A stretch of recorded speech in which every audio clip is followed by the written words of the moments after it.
बिस्मिल्लाहिर्रहमानिर्रहीम। Fly news के तमाम देखने और सुनने वालों को खुशामदीद।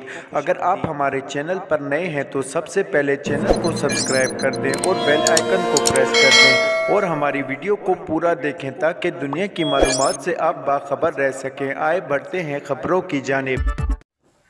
पाकिस्तान क्रिकेट बोर्ड की कोशिश रंग ले आई और एशियन क्रिकेट कौंसिल ने पाकिस्तान और इंडिया के दरमियान होने वाले मैच के रिजर्व डे के लिए हाँ कर दी। श्रीलंका में शदीद बारिशें जारी हैं और श्रीलंका के महकमे मौसमियात ने आइंदा कुछ रोज़ तक मज़ीद बारिशों की पेशगोई कर रखी है, जिसके बाद टूर्नामेंट का फाइनल भी मुतासर होने का खदशा है। पाकिस्तान क्रिकेट बोर्ड ने एशिया कप के दौरान श्रीलंका में शदीद बारिशों के तनाज़ुर में कई मुतअद्दिद एतराज़ात उठाए थे और PCB की जानिब से बारिशों के बायस होने वाले नुकसान का अजाला करने का भी मुतालबा किया गया। पाकिस्तान ने बारिश की पेशगोई और इवेंट की रीशेड्यूलिंग के हवाले तहफ़्फ़ुज़ात का इज़हार किया था और अब PCB के तहफ़्फ़ुज़ात और एतराज़ात के बाद ACC ने रिज़र्व डे का फैसला किया। पाकिस्तान और भारत के दरमियान एशिया कप में 10 सितंबर को होने वाले मैच का रिज़र्व डे भी होगा। अगर 10 सितंबर को मैच मुकम्मल नहीं होता तो ये मैच 11 सितंबर को जारी रहेगा। मैच वहीं से शुरू होगा जहां पर रुका गया। अगर मैच रिज़र्व डे पर जाता है तो फिर भारत को बैक टू बैक मैच खेलना होंगे, क्योंकि भारत और श्रीलंका का मैच 12 सितंबर को शेड्यूल है। आलमी मालियाती फ़ंड IMF ने सऊदी अरब को 2022 में G20 ममालिक में तेज़ तरीन तरक्की करने वाली मईशत करार दिया।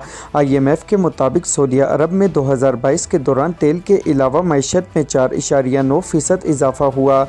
सऊदी अरब ने तेल के अलावा पैदावार में वाज़ेह तरक्की की। आलमी मालियाती इदारे के मुताबिक साल 2022 में सऊदी अरब G20 ममालिक में तेज़ तरीन तरक्की करने वाला मुल्क था, जिसकी मजमूई शरहनुमा 8.7% थी, जिसमें ऑयल प्रोटेक्शन और 4.8% नॉन ऑयल प्रोटेक्शन शामिल थी। पाकिस्तान और मुत्तहदा अरब अमारात UAE में फ्री ट्रेड मुआहदा होने का इम्कान। UAE में पाकिस्तानी सफ़ीर फैसल नियाज़ ने फ्लाई न्यूज़ से गुफ्तगू करते हुए बताया कि अमारती वफ़द 10 सितंबर को पाकिस्तान का दौरा करेगा। फ्री ट्रेड मुआहदे से तजारती ट्रफ कम होगा। पाकिस्तानी सफ़ीर का कहना था कि पाक अमारात बामी तजारत 11 अरब डॉलर तक पहुँच गई। बामी तजारत में गुज़श्ता एक साल के दौरान 10% इजाफा हुआ। निगरान हुकूमत ने वफाकी तहकीकाती इदारे FIA को अमरीकी डॉलर चीनी खाद और पेट्रोलियम मसनूआत की स्मगलिंग की रोकथाम के लिए इख्तियारात तफवीज़ कर दिए।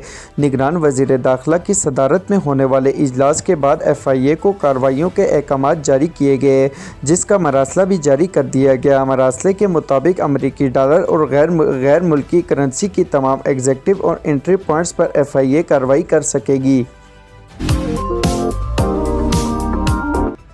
पाकिस्तान तहरीक-ए-इंसाफ के सदर चौधरी परवेज़ इलाही ने इंसदाद दहशतगर्दी की अदालत में अवामी मुस्लिम लीग के सरबराह शेख रशीद से 2 मरतबा टेलीफोन पर गुफ्तगू की। ज़राए के मुताबिक कमरे अदालत में 2 मरतबा परवेज़ इलाही को शेख रशीद का फ़ोन आया। वकील ने अपने फ़ोन से परवेज़ इलाही की शेख रशीद से बात करवाई। परवेज़ इलाही का फ़ोन पर शेख रशीद से बात करते हुए कहना था कि मुझे 2 दिन थाना CIA में रखा गया, जिसमें आपको रखा गया था। बहुत जालिम लोग हैं। मैंने बताया कि दिल में स्टंट लगे हुए हैं।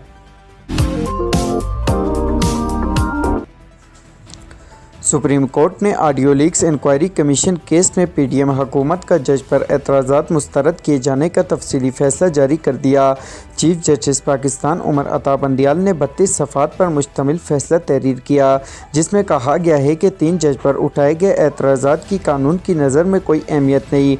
एतराज़ की दरख्वास्त अच्छी नीयत के बजाय बेंच रुकन को हरासा करने के लिए दायर की गई। अदालत ने नोट किया वफाकी हुकूमत ने मुख्तलिफ हथकंडे इस्तेमाल करके ताख़ीर की। वफाकी हुकूमत ने मुख्तलिफ चालों और हरबों से अदालती फ़ैसलों में ताख़ीर की और वफाकी हुकूमत ने अदालत की बेतौकीरी की।